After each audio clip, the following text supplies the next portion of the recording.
توحیدخالص.com کی پیشکش۔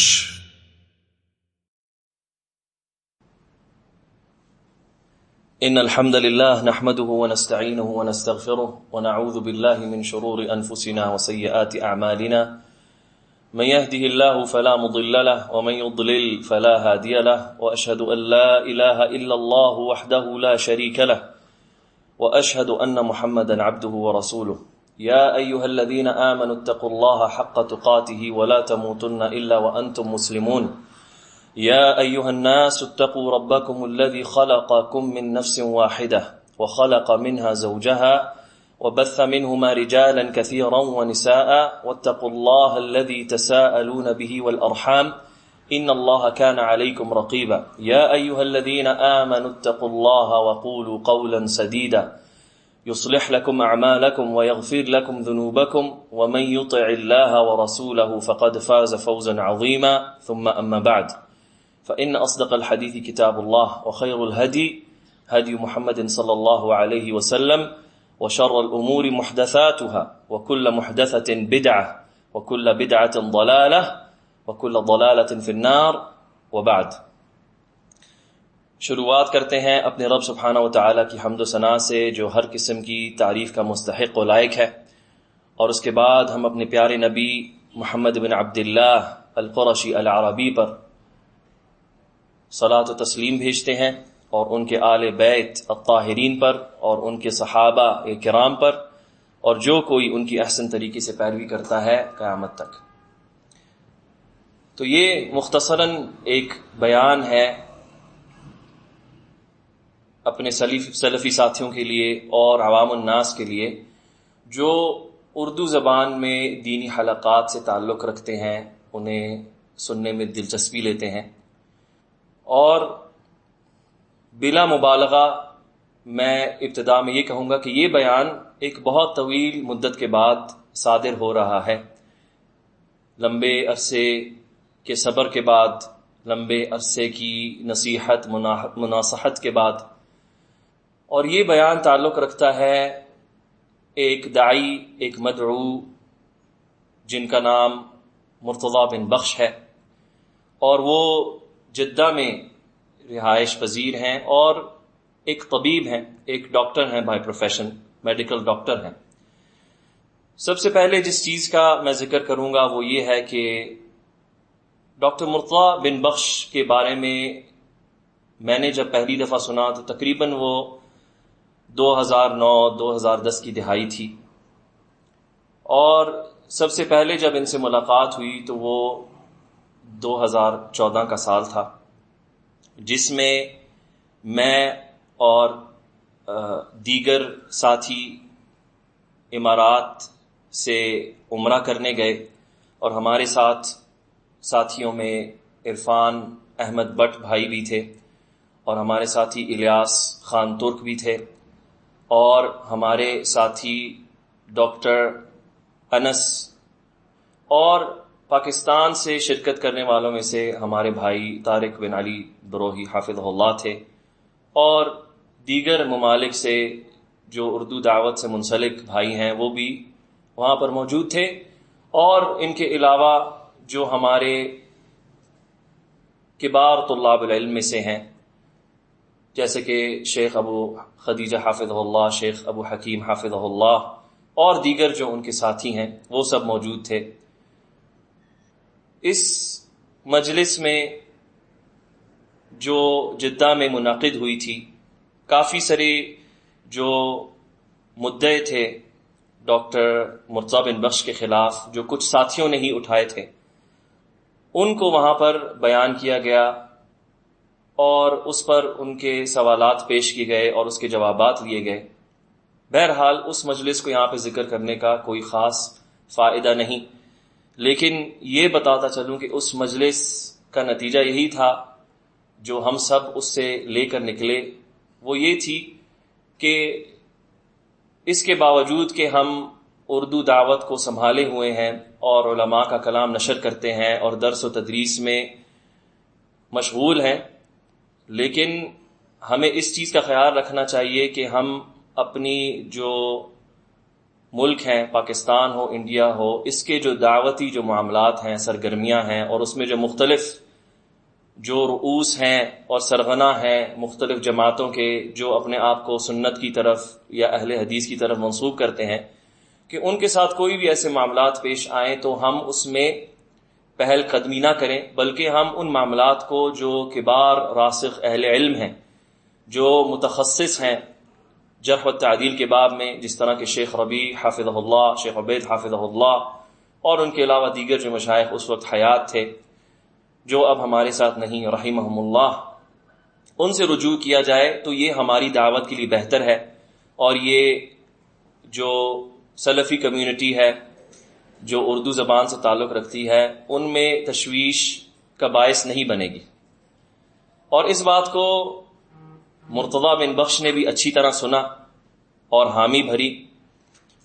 پھر اس مجلس کے بعد جب ہم واپس امارات آ گئے، اور اس مجلس کے علاوہ ہم نے وہاں پہ بہت سے دورات میں شرکت کی، بہت سے اہل علم اور طلاب العلم کی مجالس سے استفادہ کیا۔ جب ہم امارات واپس آئے تو ہم نے مزید کچھ ایسی باتیں سنی جو ڈاکٹر مرتضیٰ کی طرف سے آنے لگیں، کہ کچھ ساتھیوں نے پھر ان پہ کچھ سوالات اٹھائے کہ انہوں نے کچھ ایسی باتیں کی ہیں جو غیر منہجی ہیں، اور وہ باتیں شیخ عبید تک پہنچی۔ ہم نے ان ساتھیوں سے مطالبہ کیا جو بعد میں فتنہ باز نکلے کہ آپ کے پاس کوئی بھی ایسا اشکال ہے ڈاکٹر مرتضیٰ کے بارے میں تو آپ ہم سے بھی اس کو شیئر کریں، تاکہ ہم بھی ڈاکٹر مرتضیٰ کو نصیحت کریں۔ اس طرح اہل علم تک ان کی بات لے جانا اور یوں باور کروانا کہ وہ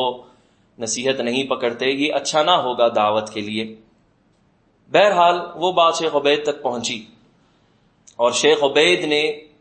ڈاکٹر مرتضیٰ کو کچھ دنوں کی مہلت دی کہ آپ کی یہ باتیں مجھ تک ثقہ ذرائع سے پہنچی ہے، اور معتمد شواہد میرے سامنے رکھے گئے ہیں، اور یہ جو نکات ہیں 1 2 3 4 جتنے بھی وہ تھے، ان سب سے آپ کا رجوع کرنا واجب ہے،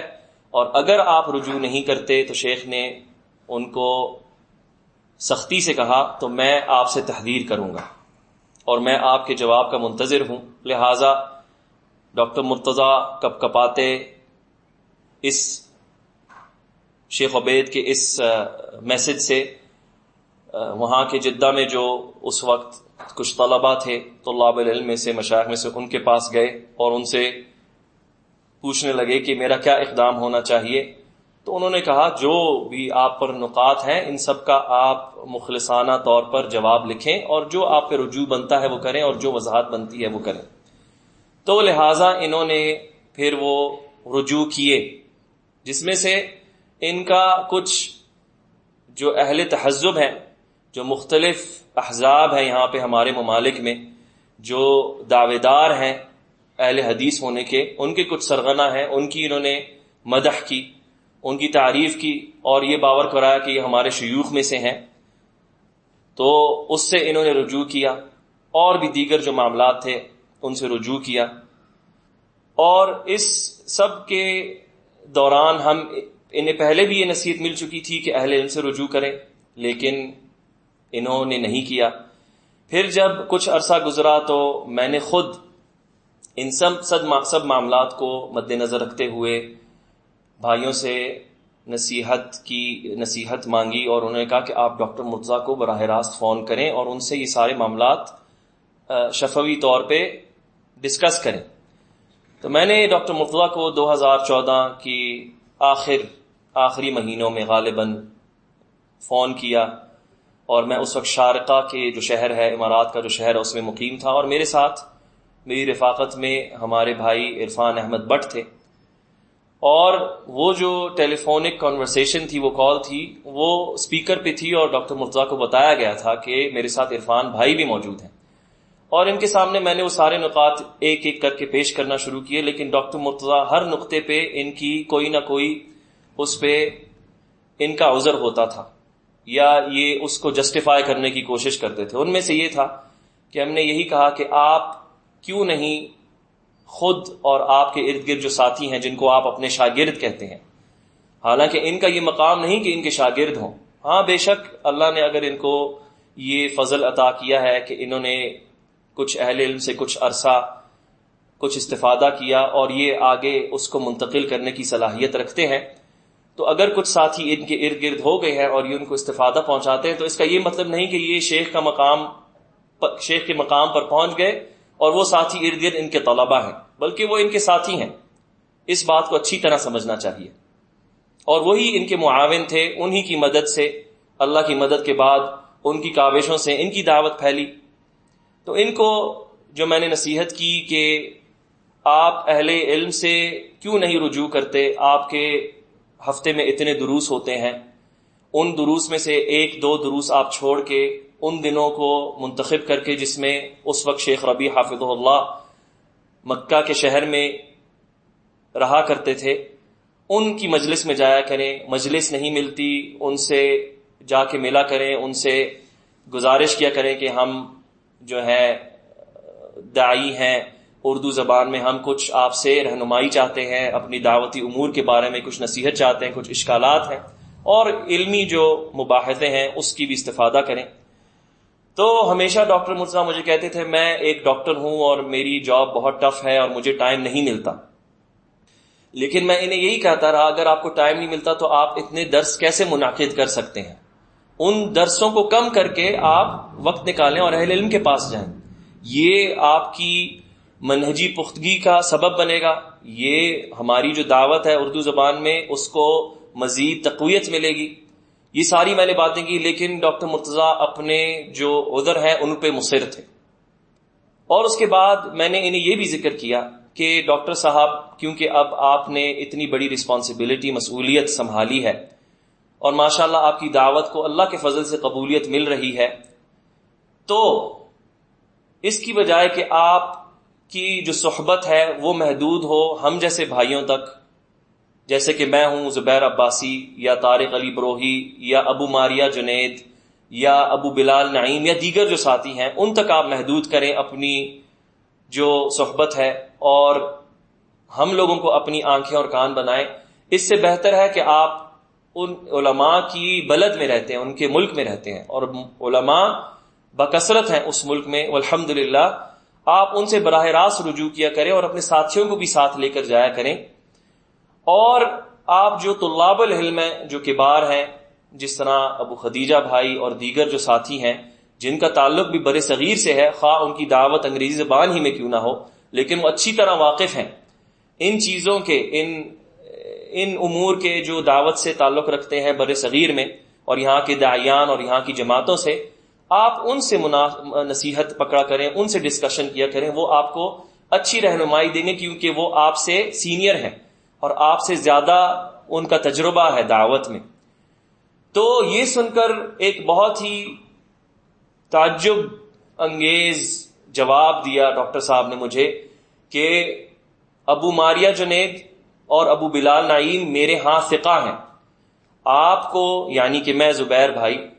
کوئی ان کے خلاف اگر کوئی نقطہ ہے یا ان کے خلاف کوئی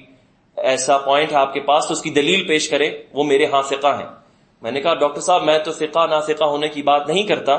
میں یہ کہتا ہوں کہ وہ آپ کو اتنی اچھی رہنمائی نہیں دے سکتے کیونکہ ہمارا نہ تو اتنا علم ہے نہ اتنا تجربہ ہے دعوتی میدان میں. تو آپ ان طلبہ سے اور مشائخ سے رجوع کریں، ان کی صحبت، ان کی مجالس زیادہ اپنائیں. لیکن یہ مصر رہے، اپنی وہی بات دہراتے رہے، اور یہی باتیں شاید انہوں نے ان بھائیوں کو بھی منتقل کی کہ زبیر بھائی آپ کے بارے میں یوں یوں کہہ رہے تھے، اور ان بھائیوں کے دلوں میں بھی کچھ عرصے تک ایک کینہ رہا جو انہوں نے بعد میں، جس کے بارے میں انہوں نے مجھے اطلاع دی. حالانکہ بات یہ نہیں تھی کیونکہ نام ان لوگوں کے ساتھ میں نے اپنا اور طارق بھائی کا بھی لیا تھا، لہٰذا یہ اپنے طور طریقے پہ چلتے رہے اور ان کو نصیحت گایا بگایا ملتی رہی مختلف انداز میں. کبھی کوئی ایسا علماء کا کلام بھیج کے جس سے یہ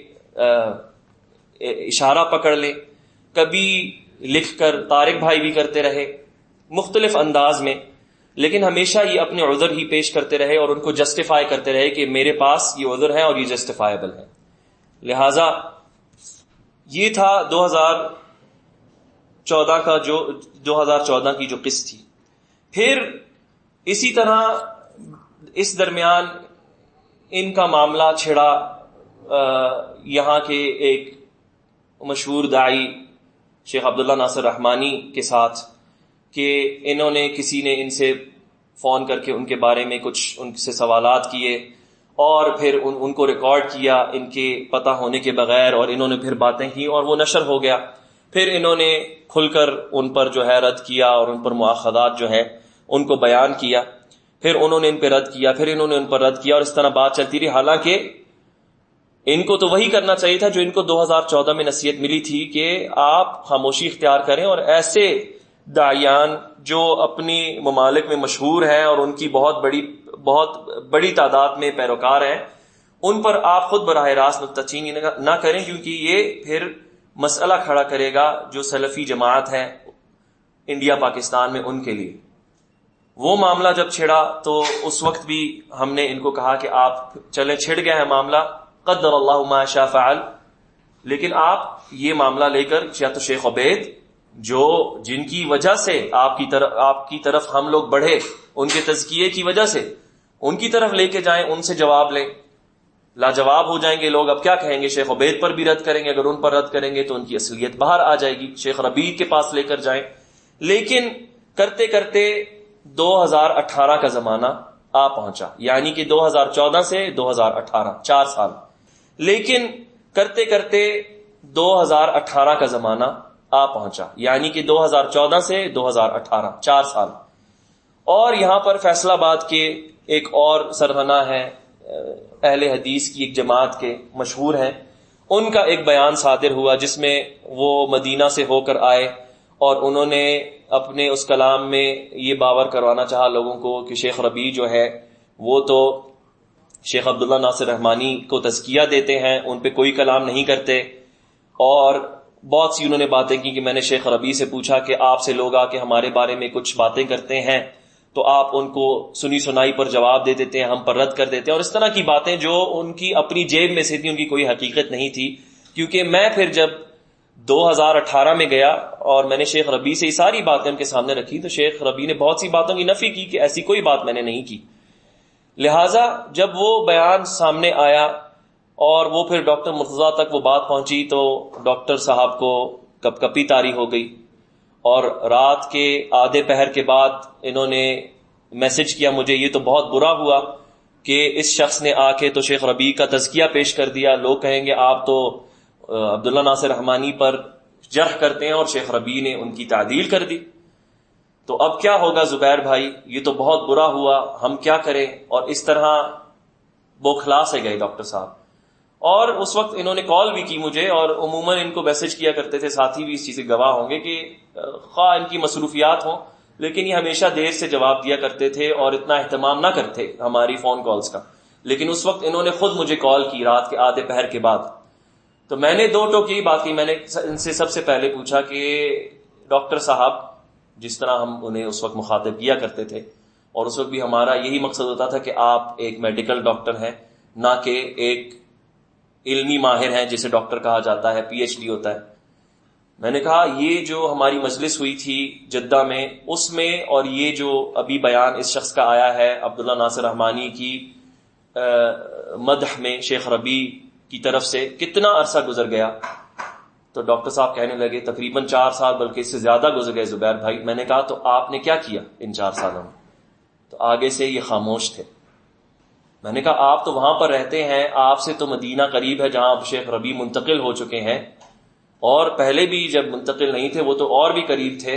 اور شیخ عبید بھی بعید نہیں ہے، باقی شیخ فوزان بھی کتنے بعید ہیں. آپ مملکت میں رہتے ہیں، الحمدللہ امن و امان ہے اس ملک میں، لوگ آتے جاتے، گاڑیاں ہیں، ہر چیز متوفر ہے،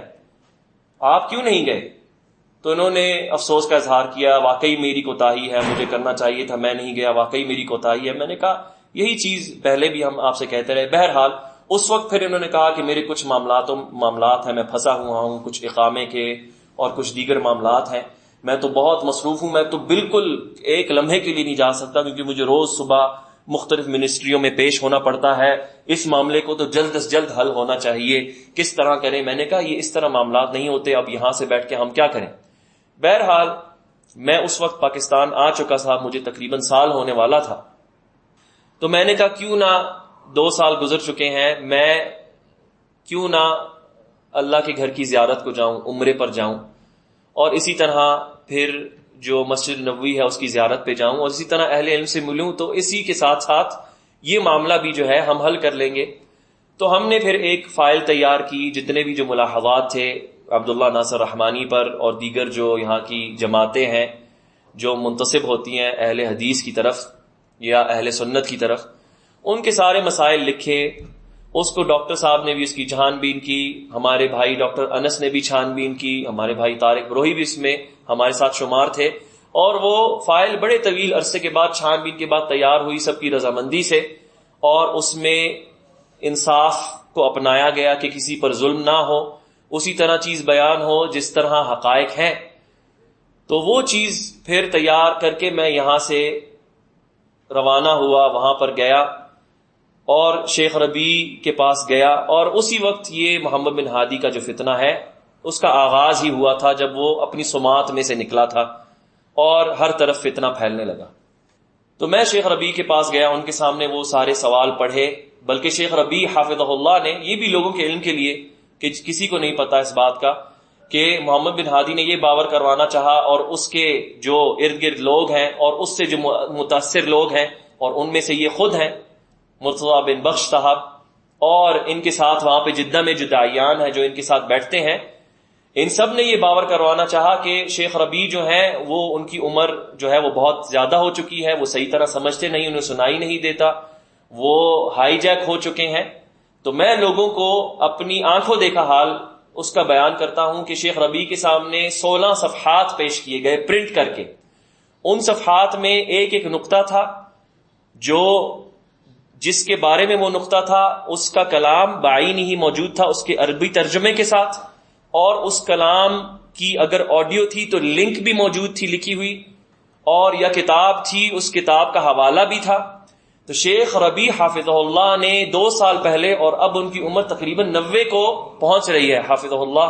اللہ ان کی عمر مزید طویل کرے اپنی طاعت میں اور ہم ان سے استفادہ کرتے رہیں۔ انہوں نے وہ 16 صفحات اپنی ان بوڑھی آنکھوں سے پڑھے، ایک ایک لفظ پڑھا، اور اس میں ہماری جو املائی غلطیاں تھیں، جو خط کی جو غلطیاں تھیں، وہ نکالتے رہے کہ تم نے یہاں پر یہ غلط لکھا ہے، اور ایک ایک چیز کی اسکروٹنی کرتے رہے، پوچھتے رہے یہ کہاں پر اس نے کہا ہے، کیا مطلب تھا اس کا، اچھا یہ جو چیز ہے اسے کہو مجھے پرنٹ لا کر دے، یہ جو لنک ہے آڈیو کی یہ نکال کے رکھو۔ اور میں جب ساتھیوں سے پوچھتا کہ شیخ آڈیو لنک میں تو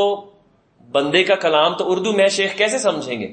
تو ان کے جو شاگرد تھے ارد گرد، ان کے بیٹے، انہوں نے کہا شیخ یوں ہی کسی کی بات نہیں مان لیا کرتے، بلکہ اگر کوئی شخص آئے گا جس کو شیخ جس پر اعتماد کرتے ہیں، جو صحیح المنہج ہے، اس کے سامنے یہ آڈیو پیش کریں گے، اسے کہیں گے یہ سنو تمہاری زبان میں، مجھے بتاؤ یہ کیا کہہ رہا ہے، اس کو اور جو ہم نے ترجمہ کیا ہے اس کو میچ کریں گے، تثبت کریں گے۔ اور یہ اور وہ فیصل آباد والے اور وہ سندھ والے جتنے بھی ہیں کیا کہتے ہیں کہ شیخ ربیع جو ہیں وہ سنی سنائی پر جرح پیش کر دیتے ہیں، سبحان اللہ۔ تو یہ میری آنکھوں دیکھا حال۔ یہ سب جب ہوا اور شیخ ربیع نے پھر اپنی جواب دیے اس پر، اور نصیحتیں کچھ پیش کی جو میں نے جن تک پہنچانی تھی پہنچا دی، لیکن ان لوگوں نے اس کو کوئی کان نہ لگائے۔ اور پھر جب شیخ ربیع کی وہ نصیحت آئی، میں نے ساتھیوں سے اس کو شیئر کیا، اس پر ڈاکٹر مرتضیٰ آگ بگولا ہو گئے، آپ نے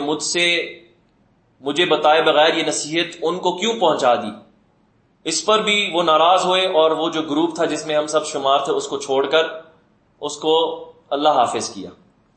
اور یہی ان کا طریقہ رہا ہے، نصیحت کبھی نہیں سنتے۔ جو میں نے مشاہدہ کیا ہے، ان کو جب بھی نصیحت پیش کی گئی ہو یہ اپنے عذر پیش کرتے ہیں، انہیں جسٹیفائی کرتے ہیں، اور اگلے کی نصیحت نہیں سنتے۔ یہ ان کی سب سے بڑی کوتاہی ہے۔ اللہ ان کو اور ہمیں توفیق دے کہ ہم اپنے ساتھیوں کی جو مخلصانہ نصیحت ہے اس کو سنیں اور اس کو سمجھیں اور اس پر عمل کریں، کیونکہ اسی میں ہماری خیر ہے، اسی میں نصیحت اور مناصحت ہے، اسی میں تواصی بالحق ہے، اسی میں تواصی بالصبر ہے۔ تو یہ ہوا، اور پھر اس کے بعد ہم نے کچھ ڈاکٹر مرتضیٰ بن بخش کی کچھ آڈیو کالز کچھ لوگوں نے اسی طرح پہلے کی طرح ان کو کی، پھر اس کو ریکارڈ کیا سری طور پر، اور پھر اس کو منشور کر دیا، لوگوں کے درمیان اسے نشر کر دیا۔ جس میں پھر جو جیو پولیٹیکل سیناریو ہے، جو سیاسی جو امور ہیں دنیا میں جو چلتے رہتے ہیں مختلف ممالک کے درمیان، اس میں سعودی قطر کشیدگی، سعودی ترکی کشیدگی جو بھی چلتی ہے، جس سے لوگ واقف ہیں کیونکہ ہر کوئی خبریں پڑھتا ہے، وہ آئی. تو اس میں انہوں نے کچھ داعیان کے، کچھ مشائخ کا کلام لے کر جو انہوں نے نکتہ چینی سر عام کی کچھ حکمرانوں پر، قطر کے حکمران ہو یا ترکی کے حکمران ہو یا جو بھی ہو، اس کو اپنے لیے ایک حجت بنایا، اپنے لیے ایک پیروی کرنے والی چیز، جس طرح کہ کوئی سنت کی پیروی کرتا ہے وہ بنایا، اور اس کلام کو پھر ہے لوگوں میں نشر کرنے لگے. تو ان کے پاس پھر میں جدہ گیا خود، اور میں نے یہی میری اس میں نیت تھی کہ میں جا کے ڈاکٹر مرتضیٰ سے خود براہ راست ان کو نصیحت کروں گا کہ آپ یہ کیا کریں، ہمارے تو اصول یہی ہے، اور آپ کو اسی لیے شیخ عبید کا تزکیہ ملا، اسی لیے سب ساتھیوں نے آپ کے ساتھ تعاون کیا کہ آپ دوسرے بر صغیر کے داعیان سے مختلف تھے، کہ آپ جو سلفی اصول ہے اور سلفی جو منہج ہے، خاص کر کے حکمران کی اطاعت کے باب میں، وہ اسی طرح بیان کرتے ہیں جس طرح سلف کا طریقہ ہے، جس طرح جو سلفی علماء ہیں وقت حاضر کے وہ کرتے ہیں. اور اچانک آپ سے اس طرح کی باتیں اور اس طرح کا کلام صادر ہونے لگا ہے، جس میں آپ اب کھل کر ان حکمرانوں پر تنقید کرتے ہیں، تو یہ کیا ماجرا ہے؟ آپ کو یہ نہیں کرنا چاہیے. پھر انہوں نے اپنے عذر پیش کرنا شروع کیے. انہوں نے کہا میں نہیں کہتا، بلکہ یہ تو شیخ فلان، اور آپ سب جانتے ہیں وہ کون ہے، وہ مشائخ. انہوں نے کہا ہے تو میں نے کہا ہے، تو مجھ پہ کیوں نکتہ چینی، ان کو بھی غلط کہو. تو سبحان اللہ، کیا یہ طریقہ ہے سلفی؟ یہ سلفی منہج ہے؟ یہ تو جو مقلدہ ہیں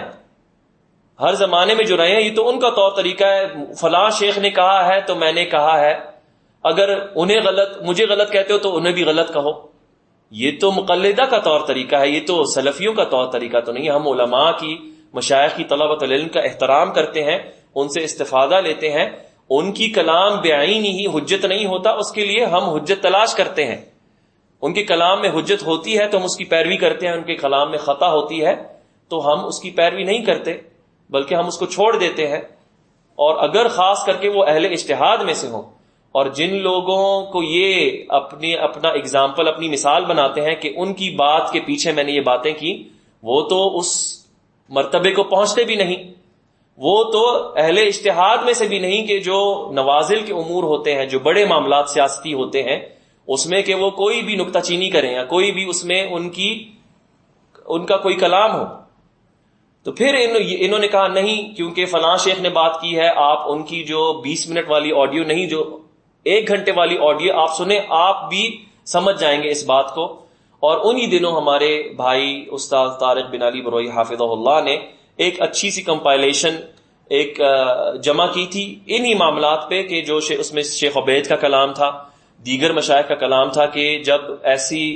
حالات ہوں کہ مختلف مسلم ممالک کے حکمرانوں کے درمیان کشیدگی ہو جائے حکومتوں کے، تو اس میں کیا ایک سلفی کے لیے، ایک داعی کے لیے، یا ایک مسلمان کے لیے یہ جائز ہے کہ وہ دوسرے ملک کے حکمران جو مسلمان ہے اس پر نکتہ چینی کرے یا اس کے خلاف بات کرے، اپنے ملک کے دفاع میں، اپنے حکمران کے دفاع میں. تو وہ ایک پوری بہت ہی مفید انہوں نے کمپائلیشن جمع کی، جو نشر ہوئی اور لوگوں نے اس سے فائدہ اٹھایا. اس پر بھی ڈاکٹر مرتضیٰ نے اعتراض ظاہر کیا کہ مجھے پتا ہے طارق بھائی نے یہ جو مجموعہ کمپائل کیا ہے دراصل میرے خلاف کیا ہے، کیونکہ میں نے یہ بات کی ہے. یعنی ان کو سمجھ تھی اس بات کی، انہوں نے مجھ سے ذکر کیا. لیکن آپ اور طارق بھائی وہ جو فلاں شیخ ہیں ان کی 20 منٹ والی نہیں، گھنٹے والی آڈیو سنیں، آپ بھی مجھ سے متفق ہو جائیں گے اس مسئلے میں، یعنی کہ ہم بھی پھر حکمرانوں پہ نکتہ چینی کریں گے. میں نے ان سے پوچھا ڈاکٹر صاحب احتراماً، کل کے دن سعودی عرب اور پاکستان کے درمیان کشیدگی آ جائے، اللہ نہ کرے، اللہ جتنے بھی مسلمان ممالک ہیں، جتنے بھی حکمران ہیں، جتنے بھی مسلمان معاشرے ہیں، ان سب کے دلوں کو جوڑ کے رکھے، ان سب کی صفوں کو متوحد کر کے رکھے اور ان میں تفرقہ نہ ڈالے. تو کیا کل کے دن اگر کشیدگی آ جاتی ہے مملکت کے حکمرانوں اور پاکستان کے حکمرانوں کے درمیان، تو کل کس پہ آپ نکتہ چینی کریں گے؟ تو اس کا جواب نہیں دیتے، نہیں یہ آپ کا سوال غلط ہے. میں نے ان سے پوچھا پھر کہ آپ کے حکمران کون ہیں؟ ملک مطلب وہاں کے جو حکمران ہیں جہاں پر ابھی آپ مقیم ہیں، یعنی کہ آپ وافد ہیں، وہاں پہ ایک وزٹ ویزا پہ رہتے ہیں ایک مدت کے لیے جو آپ کو رینیو کروانا پڑتا ہے، یا وہاں کے ہیں جہاں کی آپ کی جنسیت ہے، جہاں کا آپ کا پاسپورٹ ہے. تو اس معاملے میں بھی تعجب ہوا مجھے کہ اس کا بھی انہیں نہیں پتا تھا. انہوں نے کہا نہیں، میں تو جہاں پہ رہتا ہوں وہی میرا حاکم ہے، تو میں اس کا دفاع کر رہا ہوں اسی لیے. میں نے کہا نہیں، آپ یہاں پہ وافد ہے، آپ کو یہاں کے بھی حکمران کی سم و طاعت کرنی ہے بے شک معروف میں، لیکن آپ کا حاکم جہاں کے آپ ہے، جہاں کا آپ کا پاسپورٹ ہے، جہاں آپ واپس جائیں گے جب آپ کا ویزا اگر رینیو نہ ہوا تو وہ ہے. تو پھر آپ کیا کریں گے؟ تو پھر بھی آگے سے یہ جواب نہیں دیتے. نہیں یہ نقطہ نہیں، بلکہ مجھ سے کہنے لگے آپ یہ تنقید نہ کریں کہ میں نے کیوں کلام کیا، آپ یہ بتائیں. میں نے ان سے پوچھا کہ کون ہے کبار اہل علم میں سے جنہوں نے ان حکمرانوں پہ اور اس معاملے میں انہوں نے بات کی ہو؟ کیا شیخ فوزان بولے، کیا شیخ الوحیدان بولے، کیا مفتی بولے، کیا شیخ ربیع، کیا شیخ عبد المحسن، کیا شیخ عبید، کیا شیخ زید اس وقت غالباً حیات تھے، کیا شیخ حسن یعنی میں نے دیگر نام لیے. کیا کوئی ان کبار علماء سے کوئی اس قطر کشیدگی یا ترکی کشیدگی کسی نے کوئی کلام کیا؟ انہوں نے کہا نہیں، آپ کا یہ نقطہ غلط ہے، بلکہ آپ مجھے یہ بتائیں کہ ان کبار علماء میں سے کس نے ان مشائخ کا رد کیا ہے جن کا کلام میں منقول کر رہا ہوں. سبحان اللہ. آپ دیکھیں کہ ہمارے لیے قدوت اور مثال کبار اہل العلم ہوتے ہیں ان معاملات میں، خاص کر کے جو بڑے معاملات ہیں ممالک کے مابین، اور جس میں سیاست ہوتی ہے، مسلمانوں کے خون، ان کی عزت آبرو، ان کی جو امن اور امان سے جو تعلق رکھتے ہیں، جو امور اس سے تعلق رکھتی ہے، اس میں تو کبار اہل علم ہیں، ان کا قول کی طرف رجوع کیا جاتا ہے، لوٹا جاتا ہے، نہ کہ مشائخ اور طلبہ العلم کے جو جذبات پہ مبنی جو کلام ہوتا ہے اس پر. اور بہت سی انہوں نے جو میرے سامنے مثالیں پیش کی، فلاں شیخ نے کہا، میں نے فلاں شیخ کا تو منصب بھی ہے، وہ تو پھر بھی بنتا ہے، انہوں نے کچھ کہا ہے. انہوں نے شیخ بن باز کی مثال دی کہ انہوں نے قذافی اور صدام کا رد کیا. میں نے کہا وہ تو پھر تکفیر کی، کیونکہ ان لوگوں نے تو ایسی باتیں کی تھیں کہ وہ تو اسلام سے خارج ہو گئے تھے. ان کو تو شیخ بن باز نے استتابہ کا کہا تھا، یعنی توبہ کرو اور اسلام میں واپس رجوع کرو. تو وہ بھی یہاں پہ آپ کا استنباط اور آپ کا استدلال جو ہے قیاس ہے، غلط ہے، قیاس مع الفارق ہے. لیکن یہ مصر نہیں، اس میں امن کا پہلو تھا، سعودی عرب کی سرزمین کی امن کی بات تھی، اس لیے شیخ بن باز بولے تھے. حالانکہ جو شخص بھی ان فتاوا کو پڑھتا ہے اس کے یہی ملتا ہے کہ جو امن و امان کا پہلو بے شک تھا، کیونکہ صدام نے جو کویت کی جو سرزمین ہے اور اس کے ذریعے سعودیہ کی سرزمین کو نشانہ بنانا چاہا، اس پہ قبضہ، اس پہ حملہ آور ہونا چاہا، وہ چیز اپنی جگہ پر تھی. لیکن سب سے پہلی چیز جس کو شیخ بن باز نے ایڈریس کیا وہ تھا اس کا عقیدہ، کیونکہ وہ بعثی تھا اور وہ مانتے تھے کہ ان کی جو پارٹی ہے، ان کا جو دستور ہے، وہ قرآن کی ریپلیسمنٹ ہے، اس کی جگہ وہ سے استعمال کرتے تھے. اور پھر اگر ہم مان بھی لیں کہ شیخ بن باز کا آپ قیاس کر رہے ہیں یہاں پر، تو شیخ بن باز کا مقام کہاں اور شیخ فلان اور شیخ فلان کا مقام کہاں؟ ان کا تو کوئی مقام نہیں ایسا، کیونکہ جو آیت ہے یہ ہمارا عقیدہ ہے، اور جو سلف کی تفسیر ہے اس میں کہ وَأَطِيعُوا اللَّهَ وَأَطِيعُوا الرَّسُولَ وَأُولِي الْأَمْرِ مِنْكُمْ، تو اولی الامر سے مراد علماء والامراء ہے. تو یہ والے وہ علماء ہیں جو کبار علماء ہوتے ہیں، جو مفتیان ہوتے ہیں، جو نوازل کے امور میں فتویٰ جاری کرتے ہیں، ان کا حق ہوتا ہے، نہ کہ جو صغار جو مشائخ ہیں ان سے کم درجے والے، ان کا حق ہوتا ہے. تو انہوں نے انہیں مثال بنایا، اس پر مصر رہے، آج تک مصر ہے. ابھی حالیہ انہوں نے ڈر کر پھر سے اپنا ایک آدھا پکا آدھا گلا ہوا بیان پھر انہوں نے صادر کیا، جس میں انہوں نے رجوع کرنا چاہا کہ جو شیخ سالم بمحرز کا انہوں نے کلام، جن کو یہ نہیں جانتے، بس ان کا کلام ان کے ارد گرد کے جو ساتھی ہیں جو بھی آ کے پیش کر دیتے ہیں، جو ان کے حق میں ہوتا ہے کہ اپنا دفاع کر پائیں اپنے غلط موقف کا استعمال کرتے ہوئے، یہ اسے پیش کر دیتے ہیں. ابھی حالیہ انہوں نے ڈر کر پھر سے اپنا ایک آدھا پکا آدھا گلا ہوا بیان پھر انہوں نے صادر کیا، جس میں انہوں نے رجوع کرنا چاہا کہ جو شیخ سالم بمحرز کا انہوں نے کلام، جن کو یہ نہیں جانتے، بس ان کا کلام ان کے ارد گرد کے جو ساتھی ہیں جو بھی آ کے پیش کر دیتے ہیں، جو ان کے حق میں ہوتا ہے کہ اپنا دفاع کر پائیں اپنے غلط موقف کا استعمال کرتے ہوئے یہ اسے پیش کر دیتے ہیں. ان کا کلام پیش کیا، اس میں نقطہ یہ نہیں تھا کہ یہ رجوع کرتے اپنی غلطی سے حکمرانوں پہ نقطہ چینی کرنے کی، اس میں نقطہ ڈھونڈا اپنے بھائیوں کو اٹیک کرنے کا، انہیں حدادی کہنے کا اور حدادیوں سے بھی بدتر کہنے کا. جو ایک شخص مخلص ہوتا ہے وہ ما لہ و ما علیہ ذکر کرتا ہے، جو اس کے حق میں ہے اور جو اس کے خلاف ہے وہ دونوں چیزیں ذکر کرتا ہے، نہ کہ وہ لوگوں کے کلام میں وہ ڈھونڈتا ہے کہ اپنے بھائیوں اور ساتھیوں پہ اٹیک کرے. اس میں پھر انہوں نے نرم نیم گرم قسم کا رجوع کیا، کہتے ہوئے کہ اگر شیخ سعید رسلان سے غلطی ہوئی ہے، اگر مطلب یہ شرط باندھ دی انہوں نے، اگر ان سے غلطی ہوئی ہے شیخ سالم بمحرز کے کلام کے رد کے ذریعے، اگر ان سے غلطی ہوئی ہے تو میں رجوع کرتا ہوں. یعنی یہ کون سا رجوع ہے؟ اگر اور تو کے ساتھ. یہ تو دونوں انہوں نے شرطیں باندھ دی. اگر تو اس کا مطلب آپ ابھی تک نہیں مانتے کہ شیخ سعید رسلان سے غلطی ہوئی ہے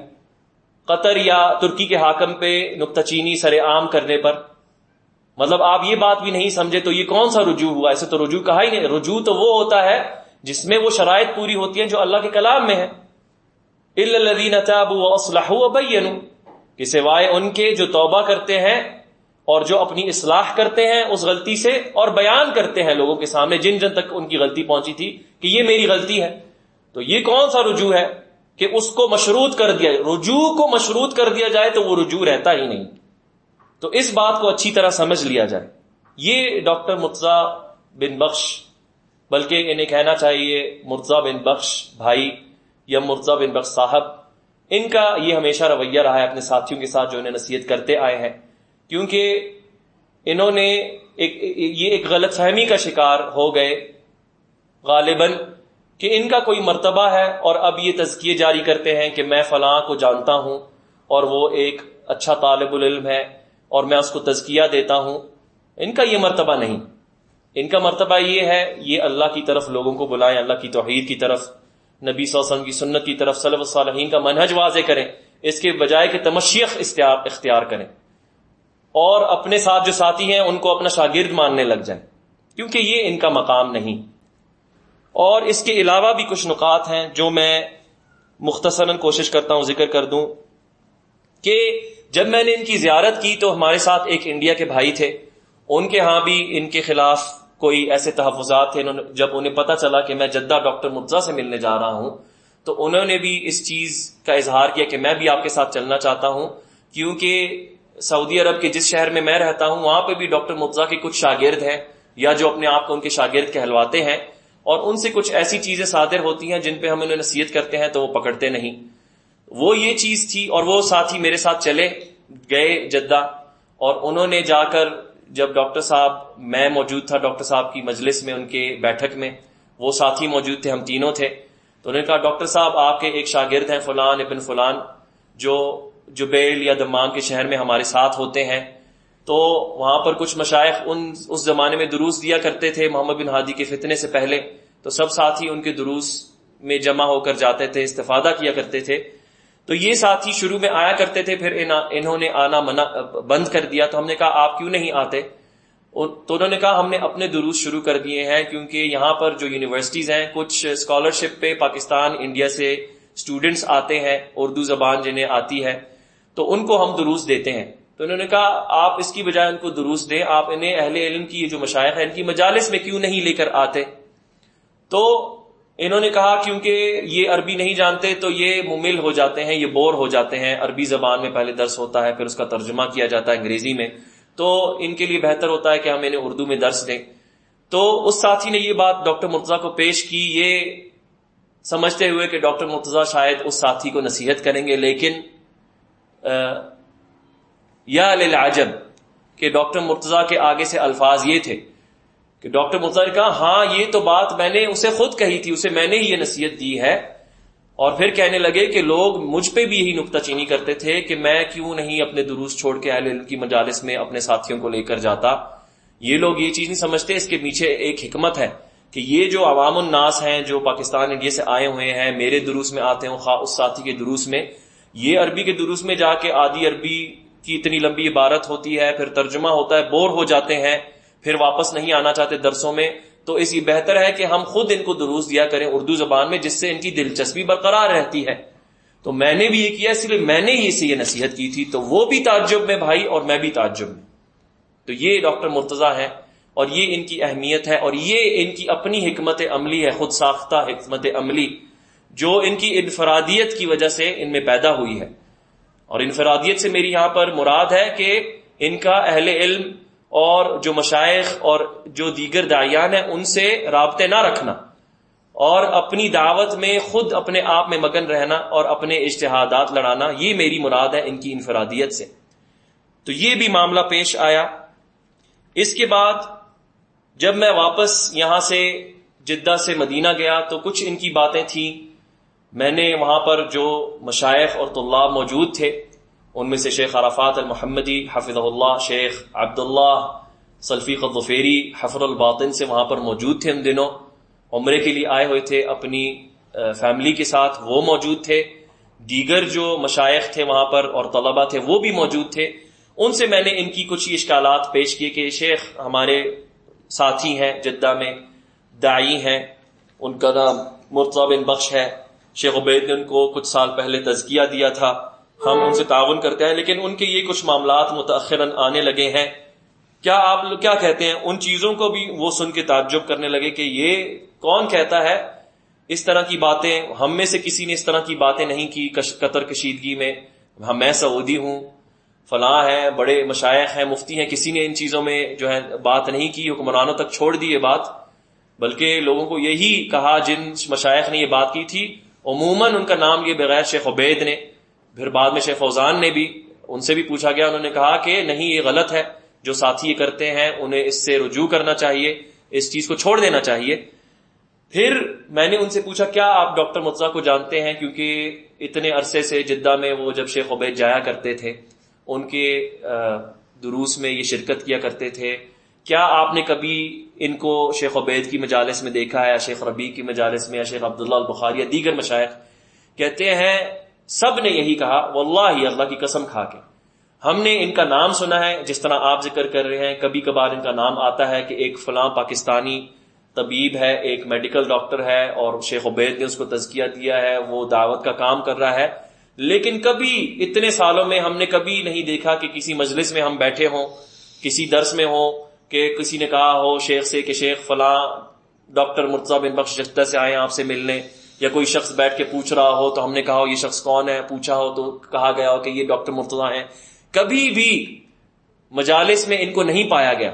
مطلب ایک شخص نہیں کہہ رہا، جس طرح ہمارے استاد شیخ ابو خدیجہ حافظہ اللہ نے اس دن اپنے جواب میں کہا کہ 25 سال میں انہوں نے کبھی مرتضیٰ بن بخش کو اہل علم کی مجالس میں نہیں دیکھا، اور آپ دیکھیں کہ کیا کھلا تضاد ہے، کیا کھلی ایک عجیب سی بات ہے کہ ایسے داعیان جو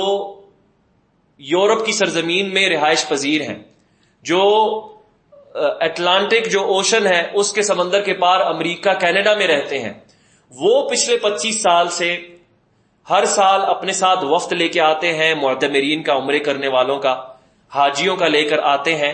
اس میں علماء سے کانفرنس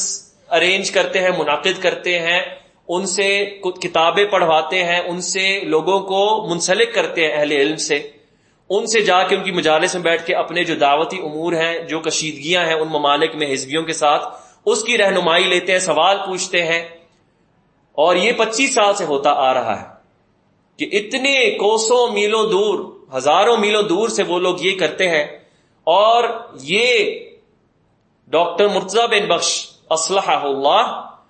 کچھ 100 کلومیٹر دور رہتے ہوئے اہل علم سے یہ ان کا رجوع یا ان کا کوئی، جس طرح ہمارے بھائی طارق بن علی بروہی حافظہ اللہ نے اپنی آڈیو میں ذکر کیا کہ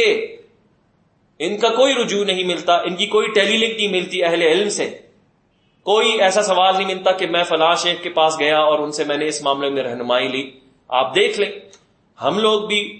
ہمارے بھائی طارق اتنے عرصے سے دعوت میں ہیں، اصحاب الحدیث کی شروعات سے بہت پہلے سے دعوت میں ہیں، اور اس سے پہلے علماء کا کلام ترجمہ کر رہے ہیں، ان کی کتابیں ای بکس کی شکل میں شائع ہوا کرتی تھی مختلف ویب سائٹس کے ذریعے توحید خالص سے پہلے،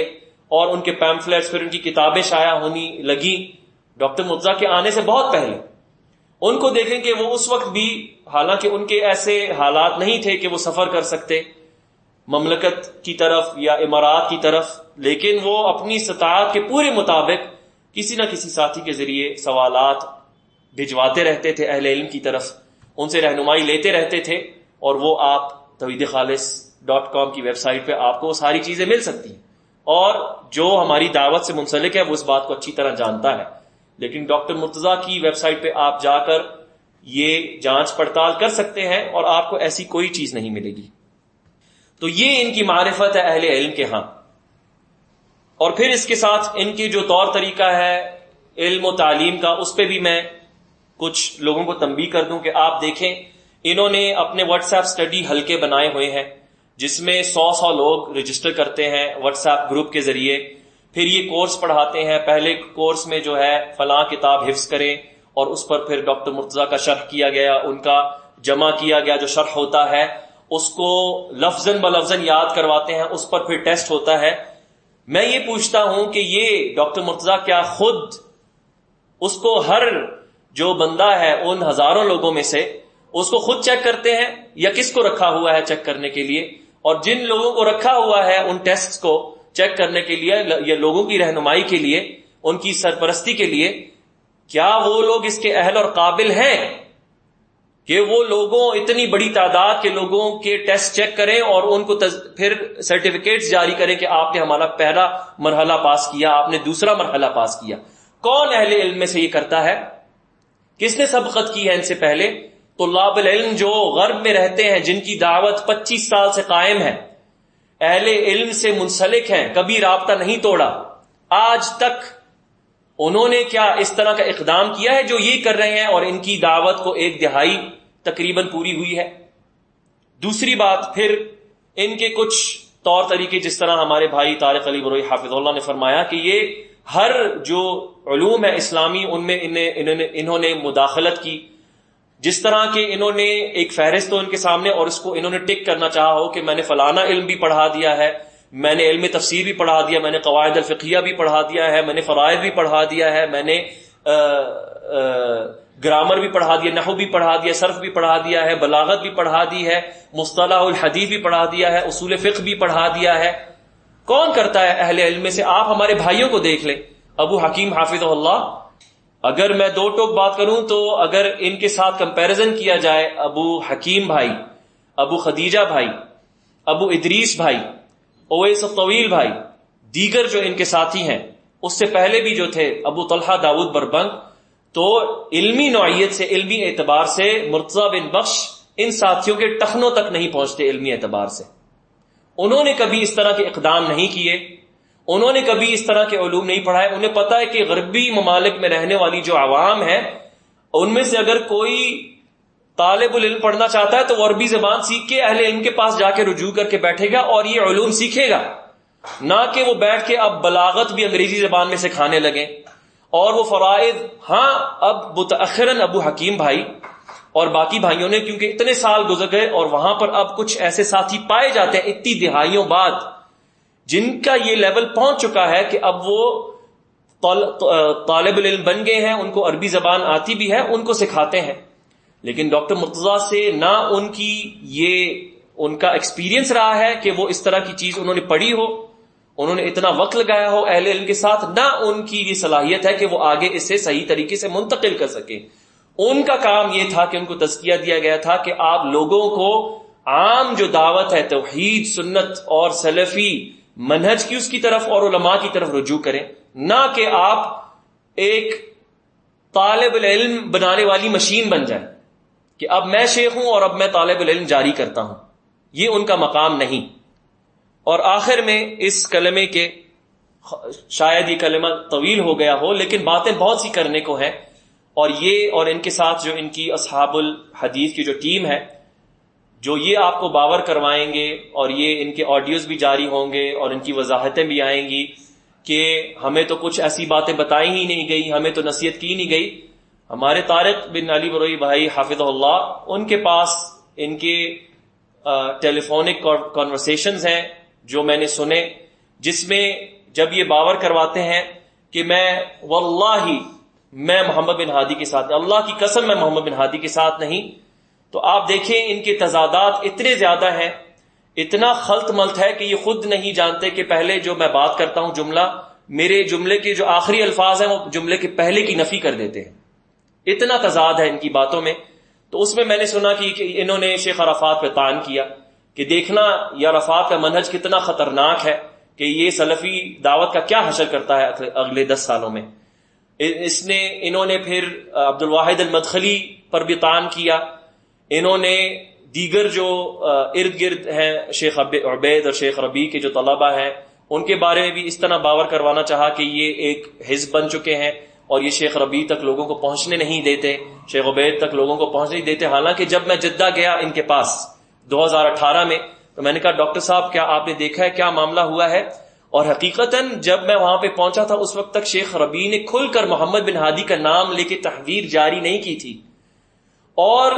یہ اللہ کا فضل ہے، اللہ کی توفیق میں سے ہے کہ اس پاک ذات نے مجھے یہ توفیق دی کہ میں وہاں پر سفر کر پایا، اور میرے حالات اس وقت مشکل تھے لیکن اللہ نے آسانی کی۔ میں وہاں پر گیا اور شیخ ربیع کی حاضری میں اور اس مجلس میں سب کبار طلاب العلم موجود تھے۔ شیخ ربیع کے کمرے میں ابو خدیجہ حافظہ اللہ، ابو حکیم حافظہ اللہ، حسن الصومالی حافظہ اللہ، ابو ادریس حافظہ اللہ، اویس الطویل حافظہ اللہ، عبداللہ الحمامی حافظہ اللہ، عرفات المحمدی حافظہ اللہ، اس کے علاوہ دیگر جو شیخ ربیع کے بیٹے ہیں اور عبداللہ الجوہنی اور دیگر جو مشائخ ہیں وہ بھی موجود تھے۔ اس مجلس میں میرے سامنے شیخ ربیع نے پہلی دفعہ کھل کر محمد بن ہادی کا نام لے کر تحذیر کی کہ میں محمد بن ہادی سے تحذیر کرتا ہوں، اس کے پاس کوئی دلیل نہیں، تو لہٰذا اس سے رجوع نہ کیا جائے، اس سے میں آگاہ کرتا ہوں لوگوں کو اور اس سے تحذیر کرتا ہوں۔ تو میں نے جب ڈاکٹر مرتضیٰ سے پوچھا کیا آپ نے سنا ہے کہ کیا معاملات ہو رہے ہیں، انہوں نے کہا نہیں مجھے کچھ نہیں پتا، میں تو بڑا مصروف ہوں۔ میں نے کہا ڈاکٹر صاحب لوگ اب یہ باور کروا رہے ہیں کہ شیخ ربیع اور شیخ عبید جو ہیں یرغمال بن گئے ہیں اور ان تک پہنچا نہیں جا سکتا، تو بلکہ اور اس چیز کا شاہد تو میں ہوں کہ یہ ان پہ سراسر جھوٹ ہے کہ میں ان کے گھر گیا 4-5 دفعہ، کسی نے مجھے نہیں روکا، بلکہ میں تو ایک دفعہ گیا اور میں نے شیخ ربیع کے گھر کے نیچے تقریباً 70 افراد کو پایا مختلف ممالک سے جو شیخ ربیع سے ملنے کے لیے انتظار کر رہے تھے عشاء کی نماز کے بعد،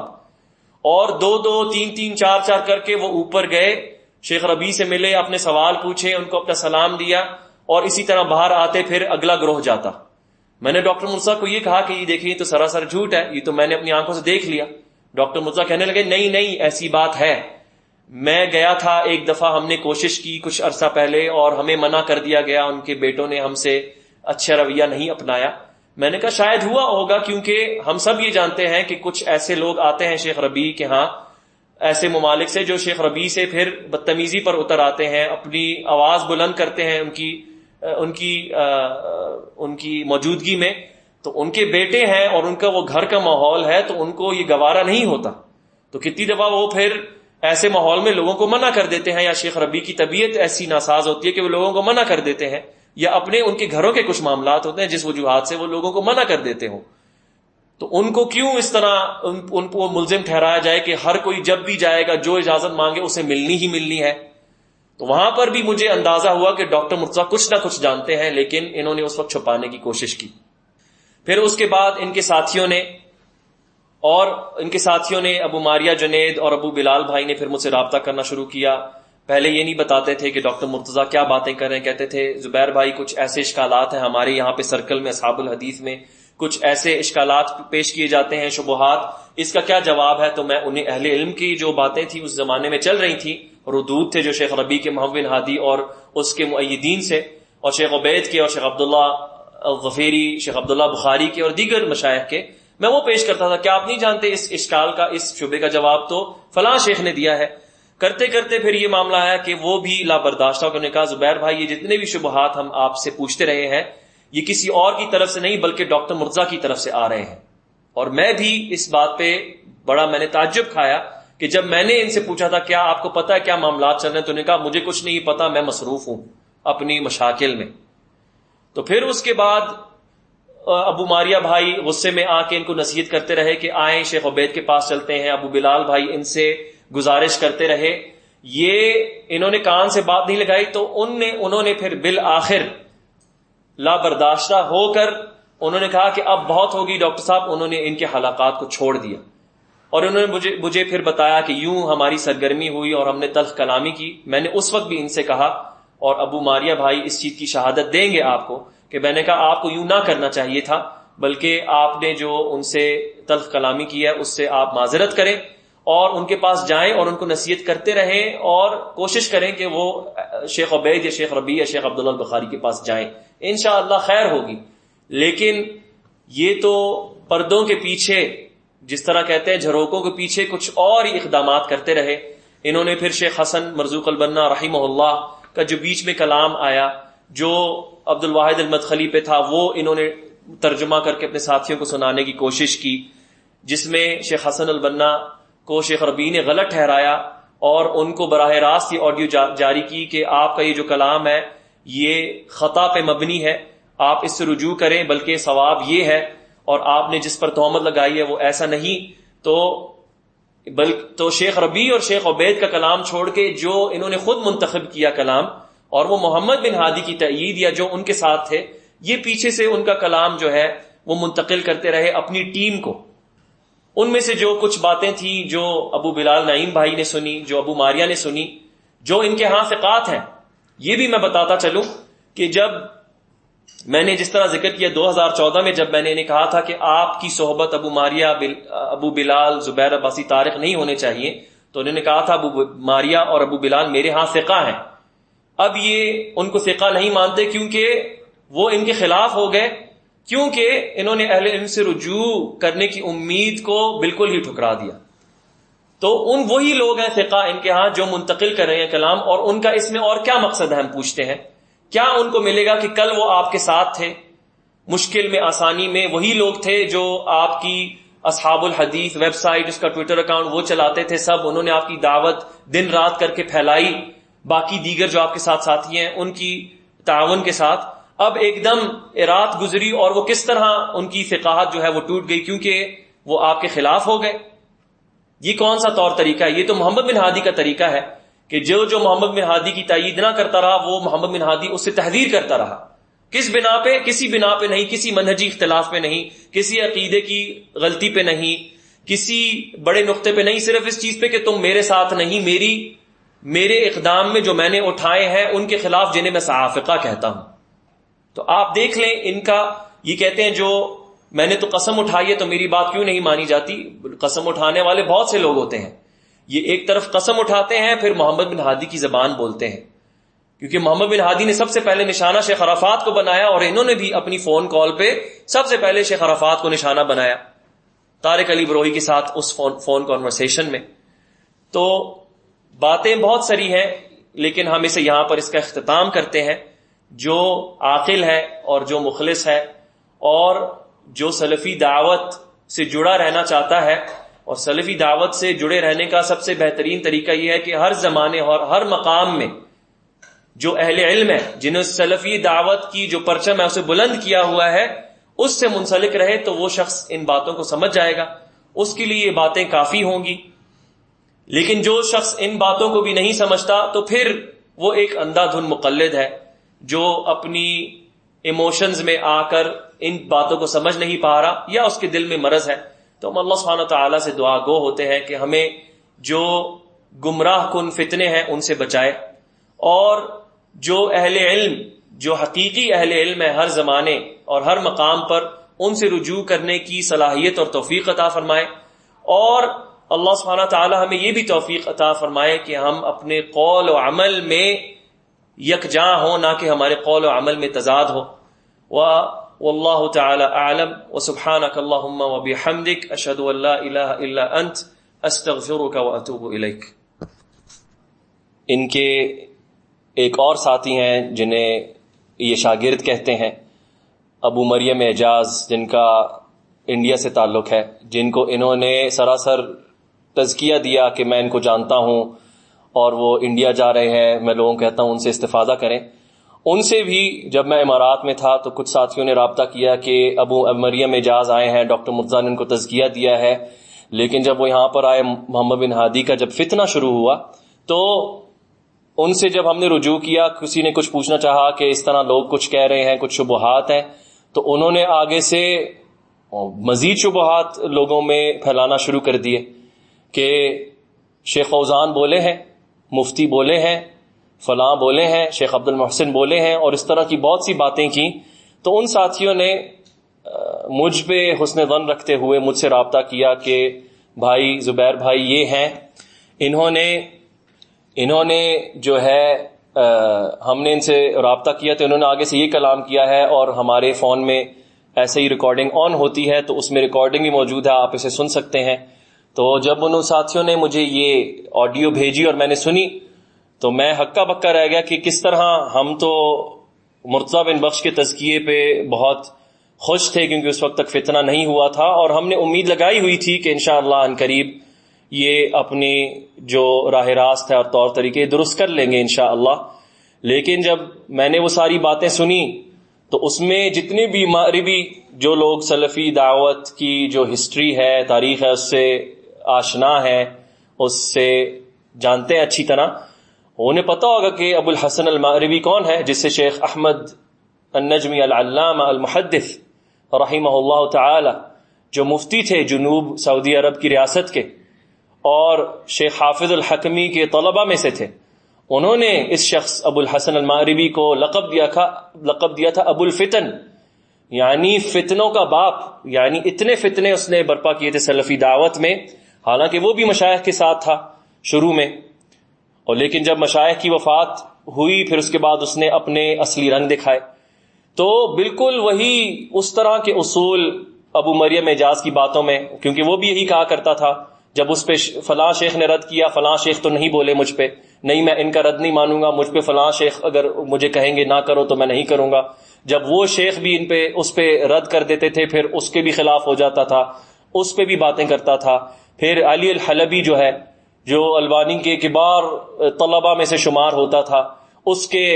جو اصول ہے لا یلزمونی، مجھ پہ لازم نہیں کہ میں جرح لوں ہر کسی کا. اسی طرح مرتضیٰ بن بخش نے بھی طارق بھائی کو اپنی جو ٹیلی فون کی جو کال تھی اس میں کہا کہ کیا اگر میں ایک کسی اہل علم کا ایک جو نقطہ ہے، ایک جرح نہیں لیتا، اس کا مطلب میں جو ہے اہل علم کے خلاف ہو گیا ہوں. اور یہ بات کس زمرے میں کر رہے تھے؟ محمد بن ہادی کے زمرے میں کر رہے تھے. تو یہ کہنا لوگوں کو باور کرانا، واللہ میں محمد بن ہادی کے ساتھ نہیں.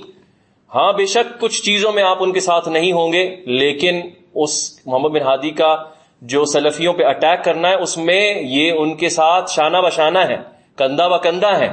کیونکہ انہوں نے یہ ساری باتیں کی ہیں جو ہم نے کانوں سے سنی ہیں، ان کی لکھی ہوئی بھی موجود ہیں، ان کے خطوط طارق بھائی کو، اور ان کے جو ثقات جو ان کے ساتھی تھے ابو ماریا، ابو بلال، دونوں حافظہ اللہ، انہوں نے بھی یہ باتیں ذکر کی ہیں کہ انہوں نے آ کے ایک دفعہ کہا کہ ساتھیوں میں آپ کو خبر دینا چاہتا ہوں کہ شیخ ربیع اور شیخ عبید ہائی جیک ہو چکے ہیں. ہم کبار کے ساتھ ہیں لیکن اس مسئلے میں نہیں، یعنی محمد بن ہادی کے. کیوں وہ یہ باتیں جھوٹ ان پر باندھیں گے؟ کیا ملے گا ان کو؟ پچھلے 12 سال کی دعوت اور رات دن ایک کرنا ان کے ساتھ، کیا ملنا تھا انہیں ان پر یہ جھوٹ باندھ کے؟ کیوں وہ یہ ایسی باتیں کریں؟ کیوں انہوں نے کنارہ کشی حاصل کی ان سے؟ کیوں اختیار کی؟ تو لہٰذا جب ابو مریم اعجاز کی وہ بات اس طرف رجوع کرتے ہیں، وہ میں نے سنی، اور آخر میں پھر ابو مریم نے وہ سارے باطل قواعد پہ مبنی وہ جو باتیں کی، مغربی کے جو اصول تھے اور حلبی کے جو اصول تھے، وہ باتیں کی. تو میں نے اس ساتھی، اور آخر میں وہ ابو مریم اعجاز کہتا ہے، اور یہ جو ساری باتیں ہیں یہی موقف ہمارے استاد ڈاکٹر مرتضیٰ بن بخش کا ہے اور یہی ان سے ہم نے سیکھا ہے. تو جب یہ بات ہوئی تو میں ڈر گیا اور میں نے ان ساتھیوں سے کہا کہ اللہ کے لیے یہ آڈیو آپ مزید آگے نشر مت کیجیے گا. ایک تو پہلے میں نے انہیں ڈانٹا، کیا آپ نے یہ اس کے پوچھے بغیر یہ ریکارڈ کی ہے؟ انہوں نے کہا نہیں، ہمارے موبائل میں ایک پروگرام ہے جو ہمیشہ ریکارڈ رکھتا ہے، ہم ریکارڈ رکھتے ہیں. تو ہم نے چاہا آپ خود سن لیں اس بات کو اور آپ بتائیں کہ ہم کیا کریں، کہ یہ تزکیہ لے کر آئے ہیں دعوت پھیلانے انڈیا میں مرتضیٰ بن بخش کا، ان کے شاگرد ہیں. تو میں نے پھر ان کچھ ساتھیوں سے رابطہ کیا، انہوں نے کہا کہ ابو مریم اعجاز کا نمبر دیں، میں نے رابطہ کیا، کہا انہیں کہیں مجھ سے رابطہ کریں. میں نے پھر ان کو کچھ میسج بھیجے کہ آپ نے یہ باتیں کی ہیں، کیا آپ کو پتا ہے یہ آپ باتیں کر رہے ہیں یہ اصول تو مغربی کے اور حلبی کے ہیں اور اس سے کتنا بڑا فتنہ ہوگا. تو اس نے ابتداءً تو جو ہے جب یہ بات سن کے میرے ساتھ مجھے جواب دیا اور میرے ساتھ تعاون کرنے کی کوشش کی، لیکن پھر کچھ 2-3 میسیجز کے بعد اس نے مجھے بلاک کر دیا. اور پھر 1-2 دن بعد مرتضی بن بخش کا ایک درس شائع ہوا جس میں اس نے نام لیے بغیر اپنا موقف بیان کرنے کی کوشش کی کہ جو لوگ فتنوں میں نہیں بولتے وہ تیسرا موقف بھی ہوتا ہے اور یہ سلف میں رہا ہے. تو لہٰذا وہ یہ باور کروانا چاہ رہے تھے کہ اگر میں خاموش ہوں تو یہ بھی ایک سلفی موقف ہے، مجھے مت اکساؤ. تو کس طرح یہ کہتے ہیں کہ میں محمد بن ہادی کے ساتھ نہیں، اور اس کا آٹومیٹکلی مطلب ہے میں شیخ ربیع اور شیخ عبید کے ساتھ ہوں؟ نہیں، بلکہ ان کو ہماری طرف سے یہ پیغام بھی گیا کہ جتنے پاکستان اردو زبان کی جو پلیٹ فارمز ہیں اس میں توحید خالص سر فہرست، پھر اصحاب الحدیث اور اس کے جو ترجمان ہیں اور اس کے جو داعیان ہیں سمیت میرے طارق بھائی کے، مرتضی بن بخش کے، اور یہاں پہ جو مساجد ہیں سلفی، ڈڈیال کی مسجد دار التوحید، لاہور کی مسجد سنہ النبویہ